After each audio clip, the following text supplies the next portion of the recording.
Israel के हमलों के बीच में हिजबुल्लाह भी जवाबी कार्रवाई करने से पीछे नहीं है। हालांकि इजरायली सेना का एयर डिफेंस सिस्टम उसके हमलों को नाकाम कर दे रहा। इसी बीच इजरायली प्रधानमंत्री नेतन्याहू ने ईरान और वहां के लोगों को सख्त संदेश देकर अपने इरादे जाहिर कर दिए हैं। हालात बता रहे हैं कि आने वाले दिनों में मिडिल ईस्ट में जंग के शोले और भड़क सकते हैं।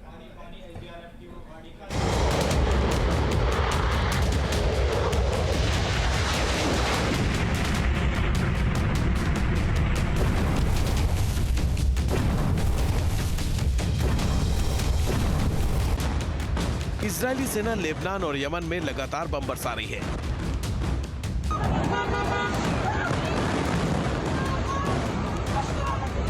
हिजबुल्लाह और हूती के ठिकानों को मिट्टी में मिला रही है।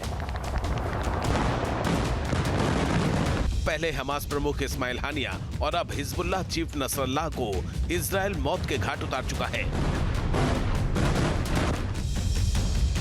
हालांकि मिडिल ईस्ट में जंग के शोले अब तक शांत नहीं हुए हैं। इजरायल दावा कर रहा है कि उसने हिजबुल्लाह की कमर तोड़ दी है। दावा है कि इजरायली हमले में हिजबुल्लाह के 90% कमांडर मिट्टी में मिल चुके हैं। उसकी टॉप लीडरशिप खत्म हो चुकी है। אזרחי ישראל, אנחנו בעיצומה של מלחמה בשבע חזיתות। हमने गाजा में हमास को कुचल दिया। हमने उसकी अधिकांश टॉप लीडर्स को खत्म कर दिया। हमने हिजबुल्लाह के खिलाफ मजबूत तैयारी की, नसरल्लाह को खत्म कर दिया और हम व्यवस्थित रूप से उसके शीर्ष नेतृत्व को खत्म कर रहे हैं। צמרת הפיקוד של חיזבאללה, כולל חיסול נוסף שביצענו היום בלבנון। नेतन्याहू ने ऐलान किया है कि हिजबुल्लाह चीफ नसरल्लाह की मौत से मिडिल ईस्ट में शक्ति संतुलन बदलेगा। संकेत साफ है कि मिडिल ईस्ट में अब वही होगा जो इजरायल चाहेगा और इसके लिए इजरायल अपने दुश्मनों के सफाये का अभियान जारी रखेगा।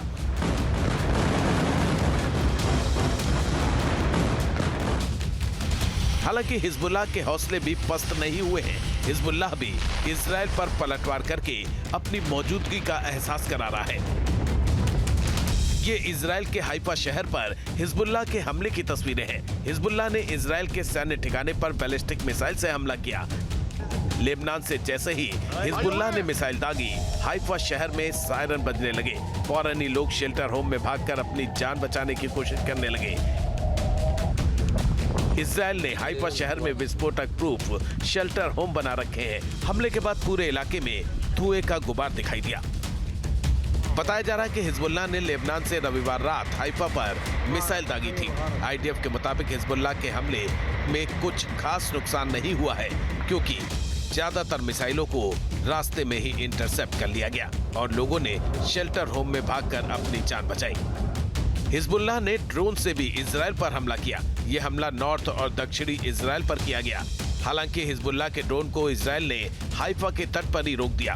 दरअसल इस इलाके में इजरायली नौसेना की सार 4.5 क्लास मिसाइल बोट्स तैनात हैं। इन्हीं की मदद से हिजबुल्लाह के ड्रोन्स को समंदर में डुबो दिया गया। इस बीच इजरायली सेना की लेबनान में हमलों पर ईरान की नपी तुली प्रतिक्रिया सामने आई है। ईरान ने कहा है कि वो इजरायल के आपराधिक कृत्य पर शांत नहीं बैठेगा। ईरान के विदेश मंत्रालय के प्रवक्ता नासिर कनानी ने कहा कि ईरान ने अब तक कोई एक्शन नहीं लिया है, क्योंकि वो क्षेत्र में तनाव कम करना चाहता है।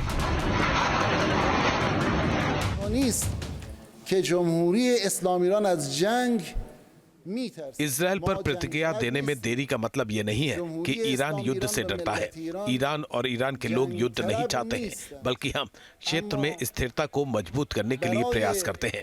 ईरान की राष्ट्रीय सुरक्षा से खिलवाड़ और ईरान के राष्ट्रीय हितों और राष्ट्रीय सुरक्षा को निशाना बनाने की स्थिति में हम कभी भी निष्क्रिय नहीं रहे हैं और न ही निष्क्रिय रहेंगे।